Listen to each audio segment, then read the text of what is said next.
Captain Elias Rourke had seen many strange things in his life, but nothing quite prepared him for the ceremony that awaited him on the outer colony of Sithara. The planet hung on the edge of human space, a rocky world with jagged mountains and red-tinted skies that stretched endlessly into the horizon. It was a world claimed by the alien coalition centuries ago, a place where customs and traditions were enforced with rigid precision. Elias stepped off his ship, his boots crunching against the coarse, iron-like soil. The air smelled sharp, metallic, and he could feel the strange pulse of the colony beneath his feet. Humans were rare here, and every gaze seemed to linger a little too long, a little too suspicious. He had been sent as an ambassador, tasked with negotiating a fragile peace treaty between humanity and the ruling alien lords. He had dealt with bureaucrats and tyrants before, but Sithara was different.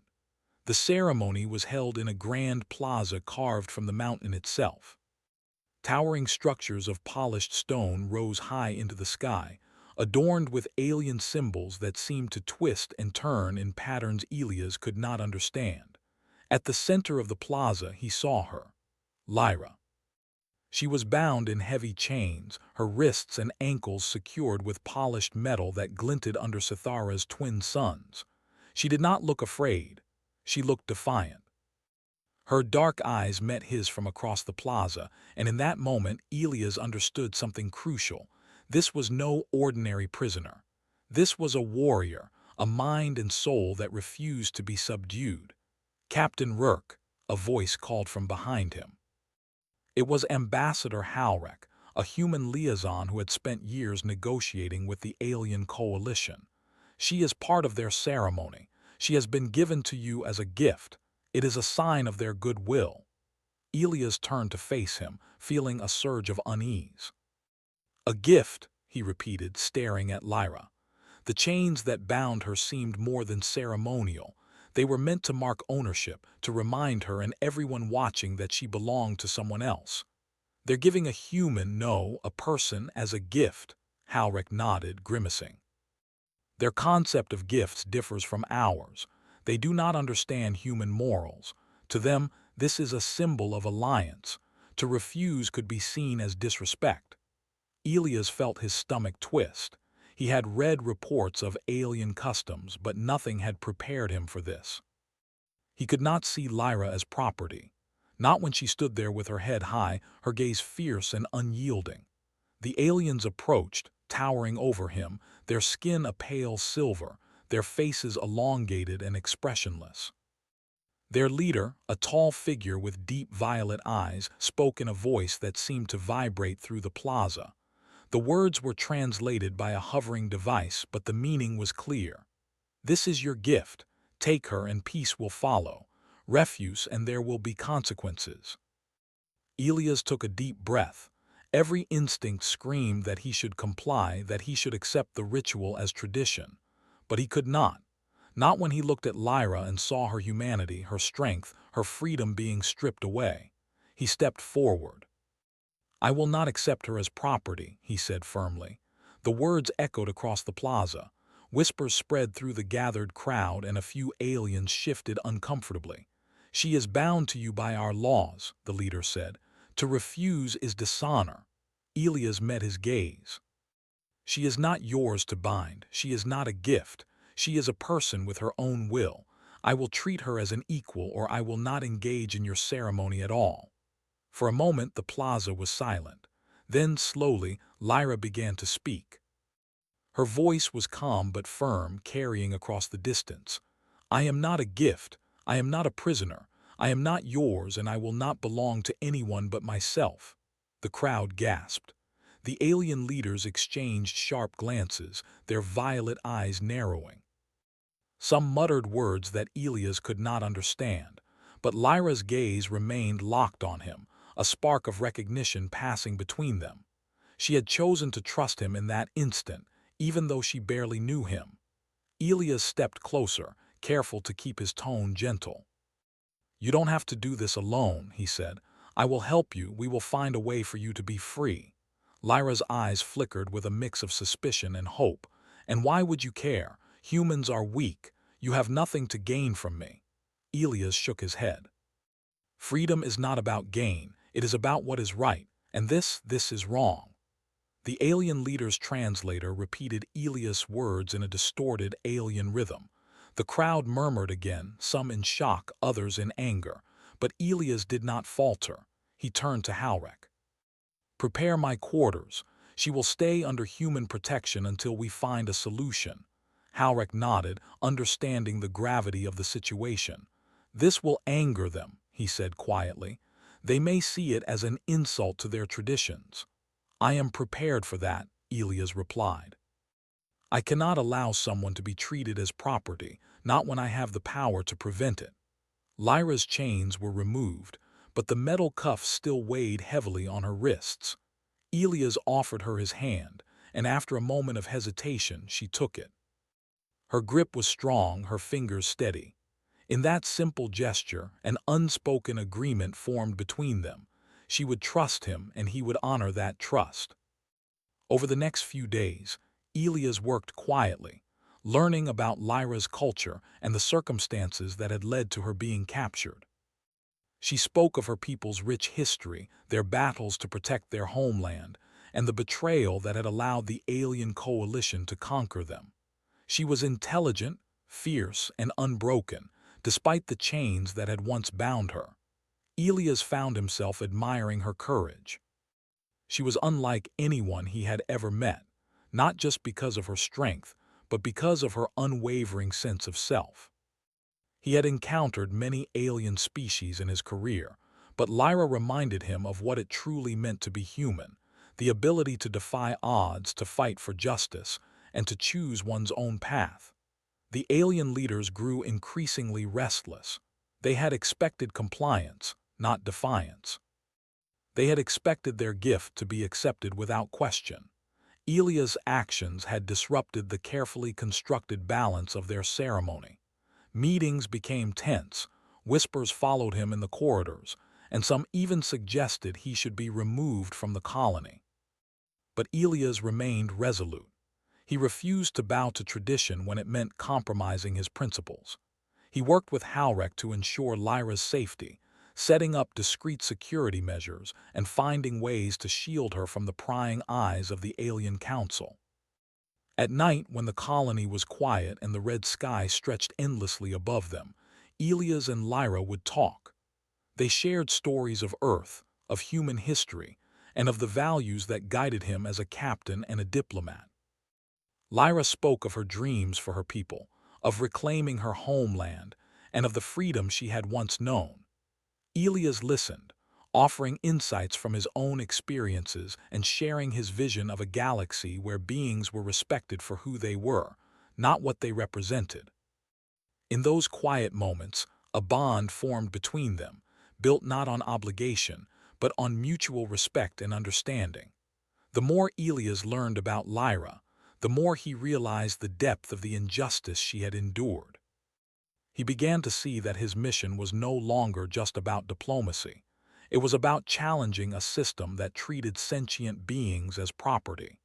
He knew that taking a stand would be dangerous, that it could ignite conflict, but he also knew that some things were worth the risk. One evening, as the twin suns of Sithara dipped below the jagged horizon, Lyra looked at Elias with a mixture of determination and curiosity. "Why do you care so much about me?" she asked. Elias smiled faintly. "Because I cannot ignore what is wrong. Because I see in you what I believe is the best of humanity, courage, resilience, and the refusal to be broken. You deserve to be free, and I intend to make sure you are." Lyra studied him for a long moment, then nodded. "Very well, Captain. Then I will trust you. But understand this, I will not be controlled and I will not be anyone's pawn. If you betray me, there will be consequences." Elias met her gaze steadily. "I would never betray you. Not now, not ever." The days that followed were filled with quiet preparation. Elias and Halrek worked to secure documents, gather intelligence about the alien coalition, and identify allies who might support their cause. Every interaction with the alien leaders was a careful dance, balancing diplomacy with subtle defiance. Elias knew that one misstep could endanger both him and Lyra.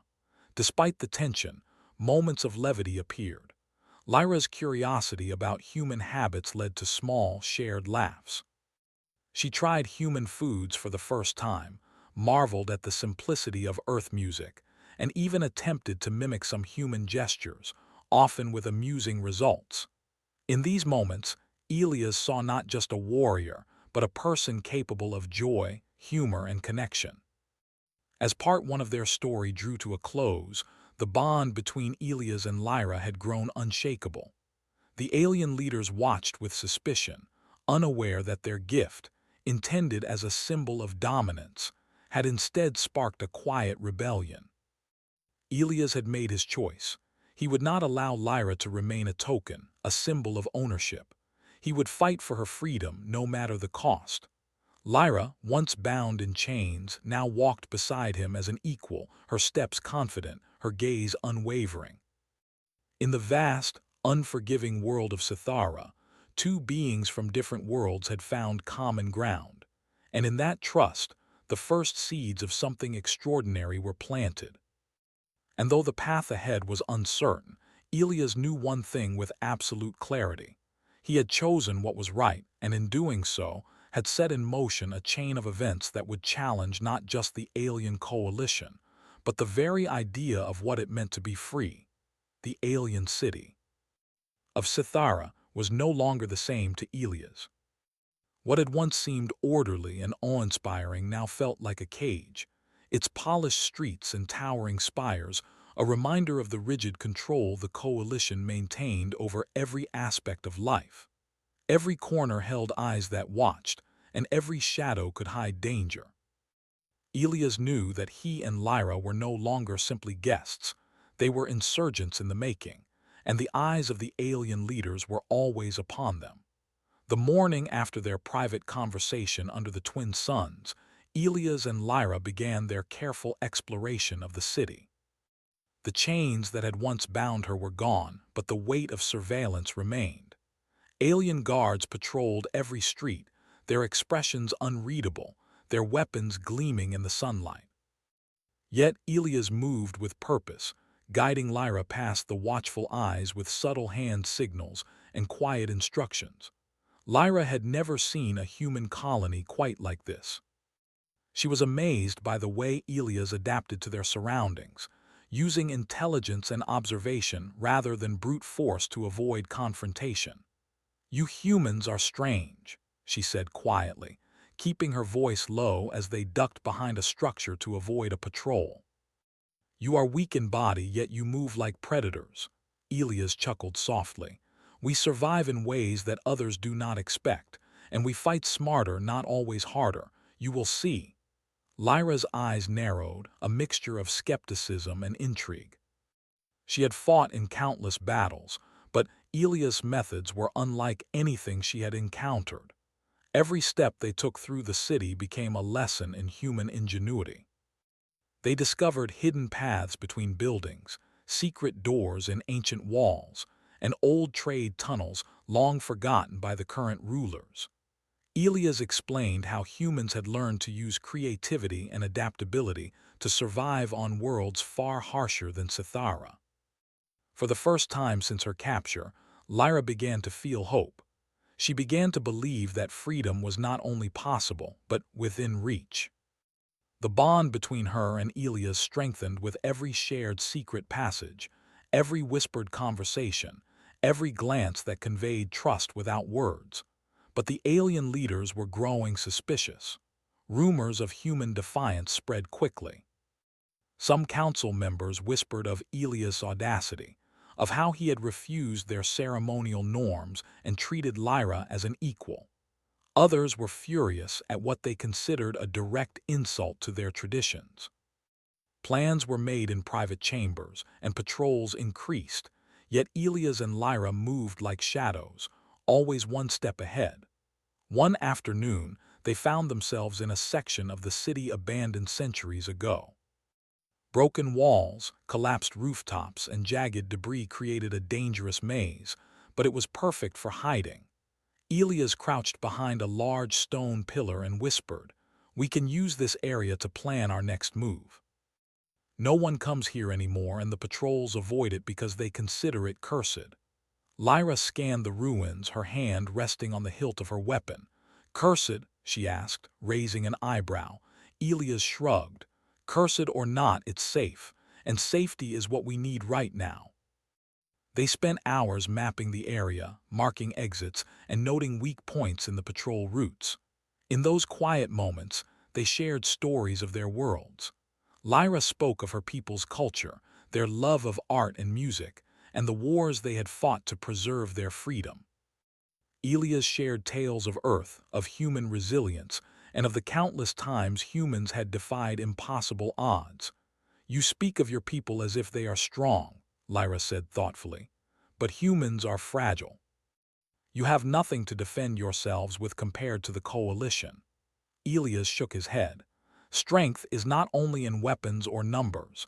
It is in courage, in choice, in the refusal to surrender to oppression. You will see it soon.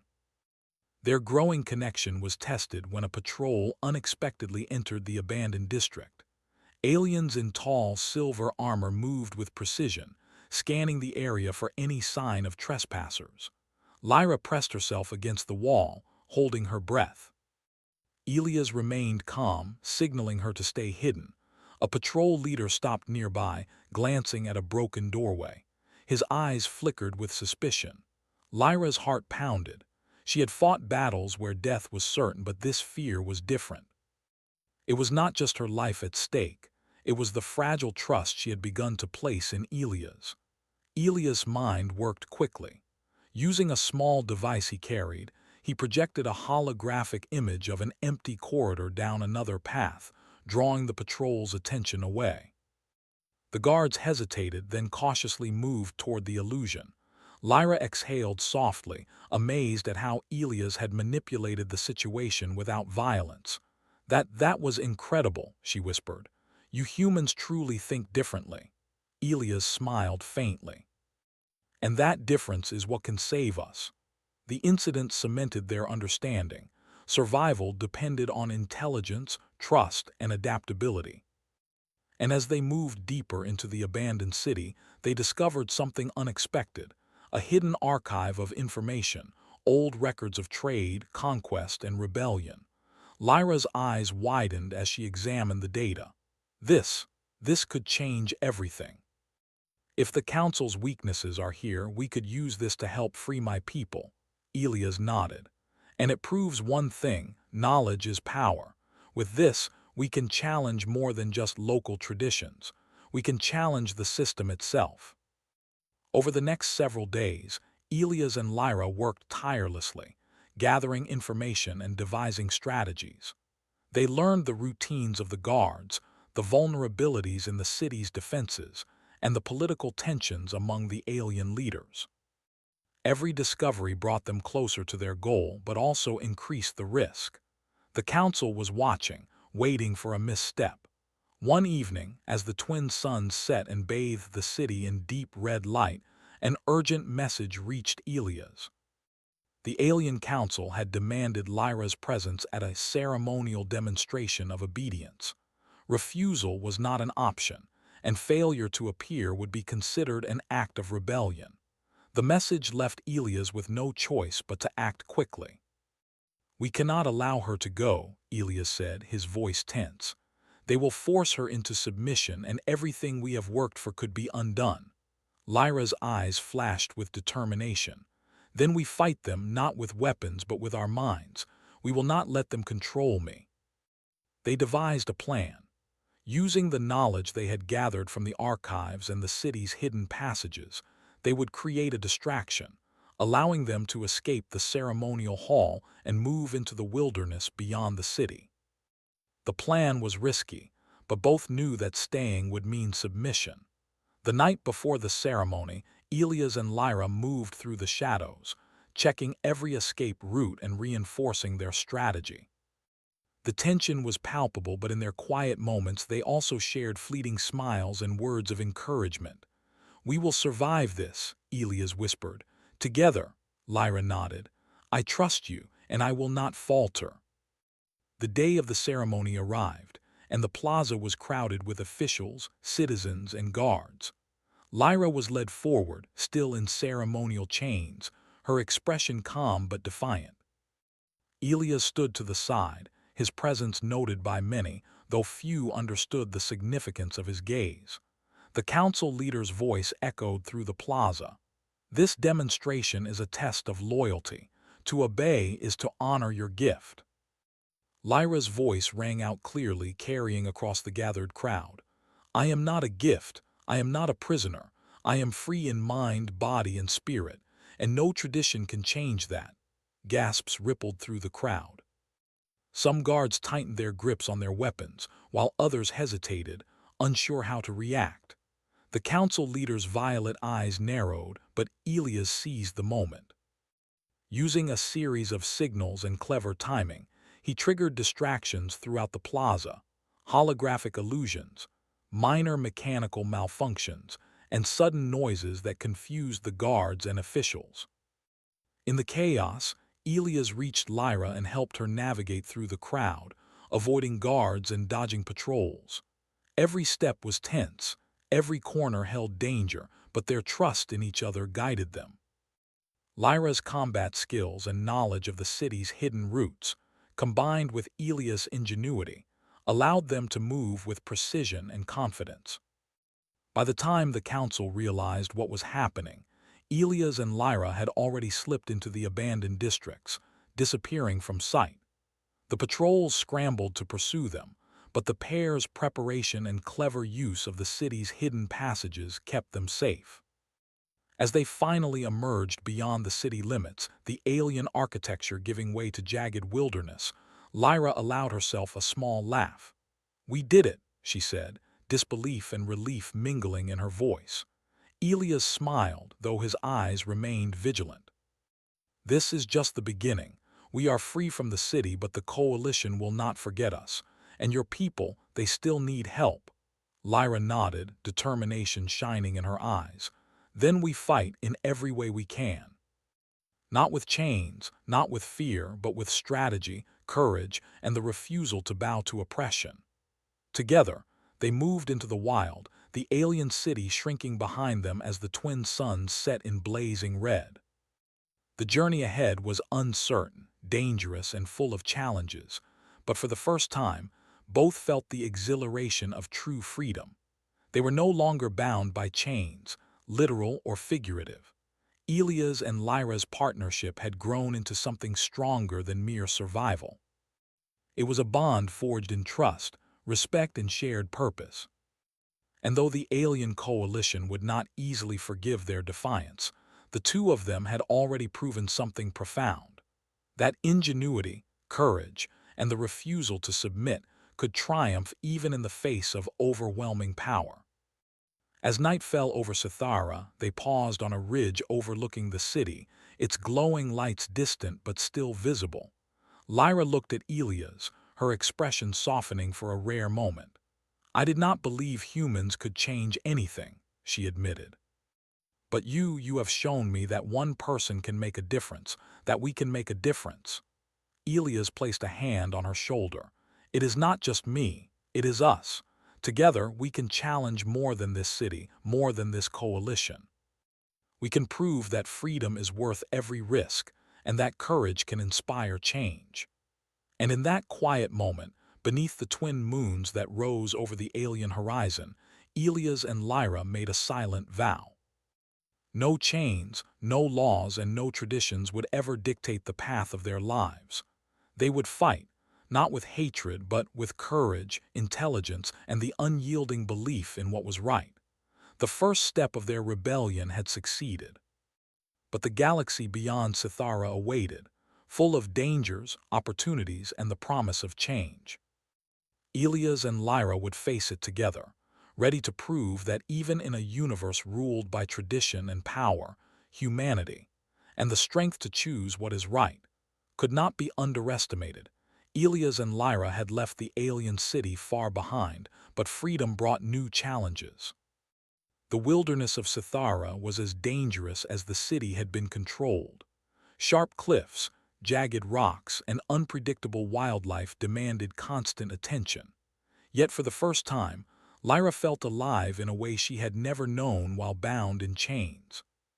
She moved with confidence beside Elias, trusting him as he navigated the treacherous terrain with ingenuity and calm precision. "Do you ever get tired?" Lyra asked as they scaled a steep cliff, her voice strained but tinged with curiosity. Elias glanced at her, a faint smile on his face. "Tired? Yes, but humans endure. That is what makes us strong. We keep moving because stopping is not an option." Lyra shook her head, both impressed and slightly amused. "Your people are strange, weak but clever. Fragile yet unbreakable. I do not understand how you survive." Elias shrugged. "Maybe that is the point. Strength is not always obvious. Sometimes it is in the mind, not the body.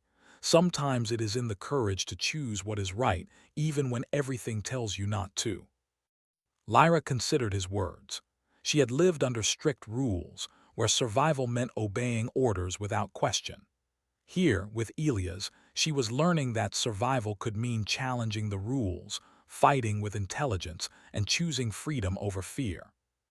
Their journey led them to an abandoned outpost near the edge of the wilderness.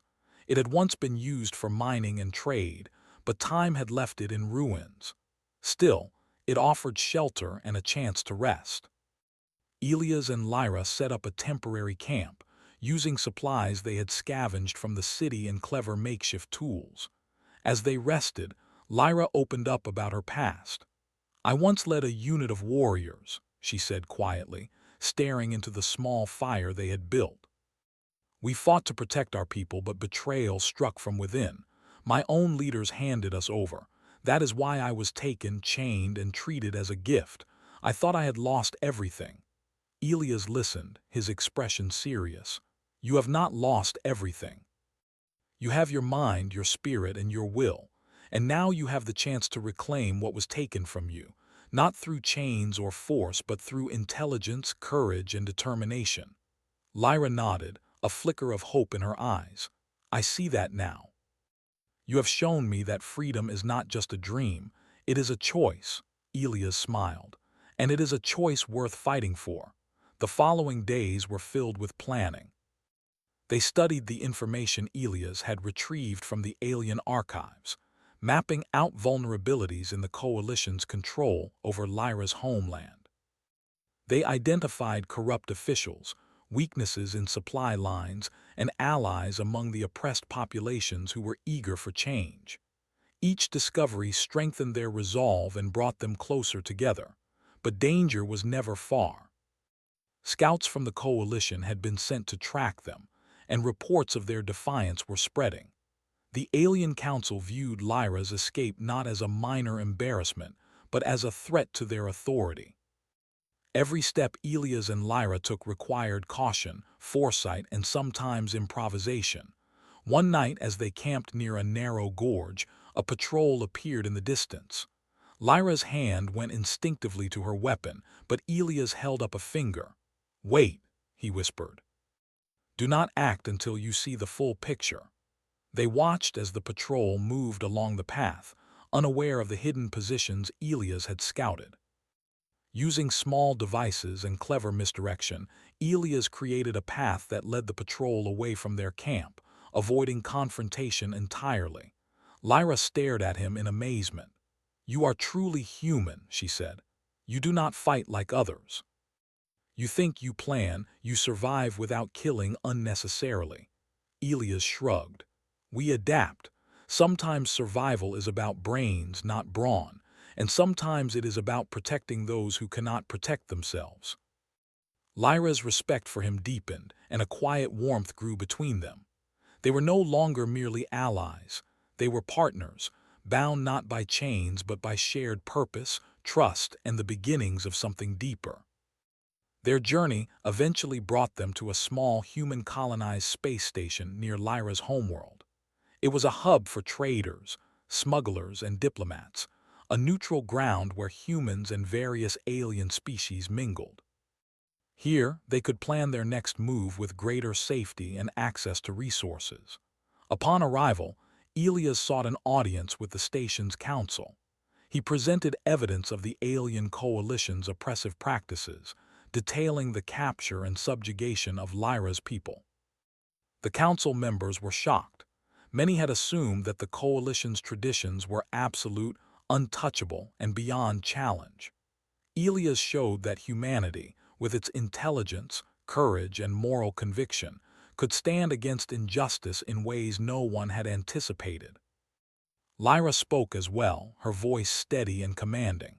She recounted her experiences, the betrayal of her people, and the injustice of being treated as property. Her words carried weight, not only because of her courage, but because of the truth they represented.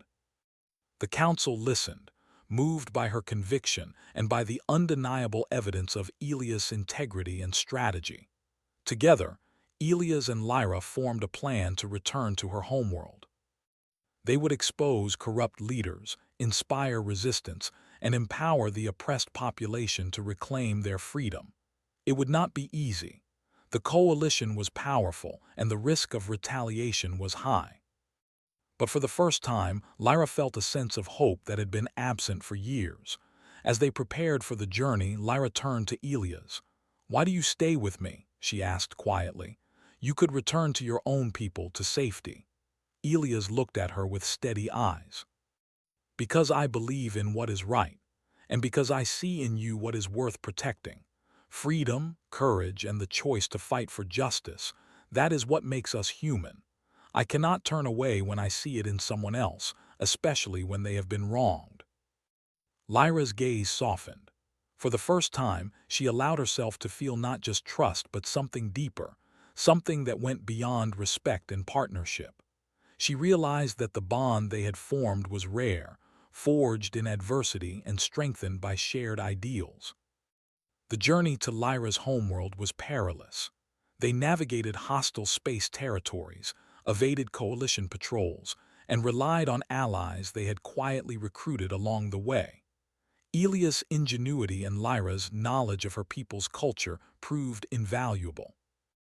Every encounter tested their skills, their patience, and their trust in one another. When they finally arrived, the sight of Lyra's homeland stirred a mixture of sorrow and determination. The cities were under tight control, the people subdued by fear and tradition. Yet Elias and Lyra saw potential, hidden courage, waiting for a spark to ignite change. They began their plan with subtle actions, freeing small groups, distributing evidence of the coalition's corruption, and encouraging the people to speak out. Every success, no matter how small, inspired hope. Every act of defiance weakened the coalition's grip. Word of their rebellion spread quickly. Leaders who had once been complacent began to question the coalition's authority. Citizens who had lived in fear began to see the possibility of reclaiming their lives. And through it all, Elias and Lyra worked side by side, guiding, protecting, and inspiring those around them. The coalition, of course, responded with force. Patrols were sent, cities were threatened, and propaganda was unleashed to discredit the pair. But Elias' strategies, combined with Lyra's knowledge and charisma, allowed them to stay ahead. They used intelligence, planning, and courage to outmaneuver a more powerful adversary, proving that strength was not always measured in weapons or numbers, but in determination, ingenuity, and moral conviction. As the rebellion grew, Elias and Lyra faced a critical choice. They could strike directly at the coalition's central command, risking everything for the chance to free her people completely or continue a slower, safer campaign. Lyra turned to Elias. "We have come this far. We cannot stop now. The people are ready. Are you ready?" Elias met her gaze, determination matching hers. "I am ready. Freedom is not given, it is taken, and we will take it together."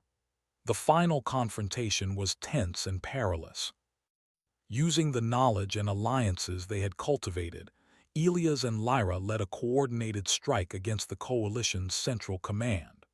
The operation relied on precision, timing, and clever tactics, and every decision carried immense risk. Yet their courage and ingenuity turned the tide. The coalition's forces were outmaneuvered, their plans exposed, and the oppressed population inspired to reclaim control. When the dust settled, Lyra stood at the forefront, addressing her people for the first time in years. "We are not gifts, we are not possessions, we are free and we will remain free. Today we choose our own destiny." The crowd erupted in cheers, their voices echoing across the liberated cities. Elias stood beside Lyra, proud and resolute. He had fulfilled his promise, not as a savior but as a partner in the fight for justice and freedom. In the days that followed, Lyra reclaimed her position among her people, not as a ruler imposed by tradition, but as a leader chosen by respect, courage, and merit. Elias remained by her side, not as an owner, not as a conqueror, but as an equal, their bond strengthened by shared struggle and mutual admiration. The story of their defiance spread throughout the galaxy. Humans, once seen as weak and unpredictable, were recognized for their courage, ingenuity, and moral conviction. Elias and Lyra had proven that even in the face of overwhelming power, the principles of freedom, respect, and choice could triumph. As the twin moons rose over Lyra's homeland, casting silver light over the reclaimed cities, she turned to Elias. "You could have left at any time. You could have returned to your own people." Elias smiled, taking her hand. "And miss all this? No, we chose this together. Freedom, justice, and love, these are worth fighting for." Lyra nodded, a smile of genuine warmth on her face. "Then we continue, not just here but wherever injustice exists, together." And so Elias and Lyra set out not as captor and captive but as equals. They were a living testament to the HFY spirit, that courage, intelligence, and moral conviction could challenge traditions, defy oppression, and inspire change across the galaxy. Chains had once bound Lyra, and fear had once threatened Elias. But together they had chosen love, trust, and freedom. And in choosing what was right, they had proven that humanity, and the strength to fight for justice, was a force that could never be underestimated. The galaxy awaited, full of dangers and opportunities, but Elias and Lyra walked forward with heads held high, ready to face whatever came next. Not as slaves of tradition, not as pawns of power, but as champions of freedom, equality, and the enduring strength of the human spirit.